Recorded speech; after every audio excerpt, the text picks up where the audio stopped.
আসসালামু আলাইকুম। ভালো আছেন বাবা? আছে আব্বু, ওই ভালো আছি। জি বলেন। মানবিক শকত ভাইকে চিনেন? কাকে?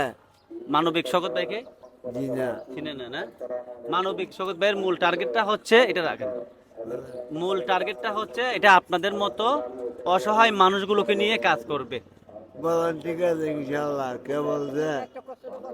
কোন জায়গায়? উনি নোয়াখালীর। নোয়াখালীর হলে কি হবে? আমি তো আব্বু, আমার তো একটা টাকা পাইনি আমি। আপনারা দোয়া করবেন মানবিক শকত ভাইয়ের জন্য। উনি যদি এমপি হয়, উনি কিন্তু এখন দেশের একজন সাধারণ পাবলিক। এই পাবলিক থাকা অবস্থায় উনি আপনাদের মতো পচা গলা যে মানুষগুলো আছে রাস্তাঘাটে পড়ে থাকে, অসুস্থ, পাও চলে গেছে, শরীর চলে গেছে, পচে গেছে, কুকা মা করে ধরছে, ওই মানুষগুলোকে নিয়ে উনি কাজ করে। সে দোয়া করবেন যে মানবিক শকত ভাই যেন এমপি হতে পারে। উনি যদি এমপি হয়, দাঁড়াচ্ছিস, দাঁড়াচ্ছিস না।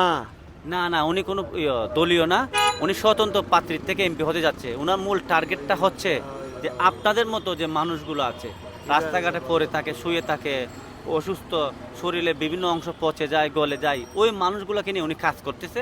ওনার স্বপ্ন আরও বড়, সেজন্য উনি সহযোগিতা সকলের। আচ্ছা ঠিক আছে ওনার জন্য দোয়া করিয়েন। ইনশাল্লাহ। দোয়া রাখি দিয়ে আল্লাহ। আসি, হ্যাঁ, আসসালামু আলাইকুম।